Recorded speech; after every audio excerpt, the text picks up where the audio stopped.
Coast Guard has stepped up its patrols along the coastlines. Tonight we take a special look at our borders with Canada and Mexico. Bill Tucker is across the border from Buffalo, New York and Fort Erie, Canada. Casey Wyan is in San Ysidro, California. We begin our coverage with Bill Tucker. Bill? Lou, as tensions mount, concerns about border security bring tightened security measures. It's slow going at the Canadian border. Traffic and trade subject to delays and random inspections. Inspections which can include scanning truck cargoes for radiation sources and being x-rayed for hidden cargo and people. Compared to this time prior to 9/11, the Border Patrol agents protecting the New York border has doubled. We have double the resources. We have air support now. We have a helicopter. We never had that before. We also have more Marine patrols, so we're definitely in a better position we were prior to 9/11. It takes more than just one side to secure a border, and Canada is working in partnership with the United States. And right now, what we're doing is an increased vigilance with regard to the numbers of inspections, the review of documentation, the basic questioning that's taking place, so that we can facilitate the orderly transfer of goods and traffic across the bridge in concert with the U.S. Customs Service. But it's not just a matter of securing a border. It's the United States' longest border, and it is the border of America's largest trading partner. More trade crosses one of our bridges than crosses the entire Mexican-U.S. border in a year. 40% of that trade crosses the bridges within eyesight of this office. The primary concern among business groups is not terrorism, but that worry about terrorism will slow trade dramatically and hurt both the United States and Canadian economies. But then there is this stark reminder, Lou, that Buffalo, which is across the river from me here in Fort Erie, Canada, is home to the alleged al-Qaeda sleeper cell known as the Lackawanna 7, where the defendants are waiting trial. Lou? Bill, thank you. We now move 2,600 miles to the southwest, where Casey Wyan has a report on security at the U.S. border with Mexico. Casey?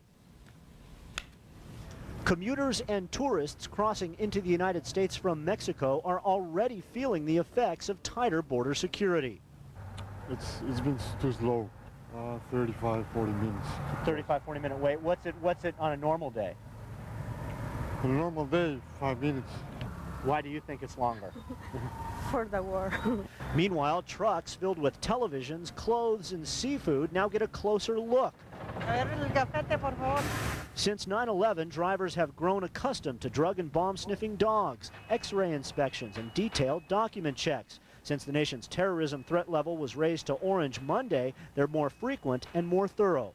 Increased scrutiny of travelers coming in, merchandise coming in, increased exams of cars, of the people, of the documents. Of course, what we're trying to do is recognize the wait time issues in the traveling public. There may be some minimal impact. Border checkpoints have increased perimeter patrols and taken steps to keep parked cars away. San Ysidro, which separates San Diego from Tijuana, is the world's busiest land border crossing, handling up to 60,000 cars and 35,000 pedestrians daily. Close inspections are nothing new here because of recent crackdowns on illegal immigrants and drugs entering the United States. The search for terrorists has not stopped those efforts. 2 weeks ago, agents here seized 20,000 pounds of marijuana, the largest bust ever on the southwest border. But terrorism has moved to the top of the list. The Border Patrol, for example, is shifting personnel from non-essential functions to guarding the border. Officials here say war or an increase in the threat level to red will bring even closer inspections of people and cargo. We're scared if they shut the border, what are we going to do? But the Homeland Security Department stresses there are no plans to close the border. As one Border Patrol agent puts it, it has been a quiet day so far. But if that changes, he says, we'll be ready. Lou? Casey, thank you. Casey Wyan from San Ysidro, California. New developments tonight in the investigation of the severe pneumonia-like outbreak that has spread across the globe. Scientists now say the illness may be linked to the family of viruses that causes measles and mumps. But they still don't know what causes the disease. Investigators also say now that at least 7 of the people who died stayed in the same hotel in Hong Kong. Severe acute respiratory syndrome, as it's called, has now killed 14 people worldwide, infected 264 others. There are now 11 suspected cases in this country. Still ahead tonight, Fortune 500 companies make up the difference in pay for reservists and Guard members who are called up to active duty. But reservists from small businesses aren't that fortunate. Jan Hopkins will have that story for us tonight. Health South becomes the latest example of corporate corruption. The company has been accused of committing massive accounting fraud. That story and more still ahead. CNN Tonight, the deadline's up. Now what? Senators John McCain, Dianne Feinstein, and more. Only on Larry King Live. CNN Tonight, 9 Eastern. Is CNN the most trusted name in news? You are looking at live pictures of Baghdad.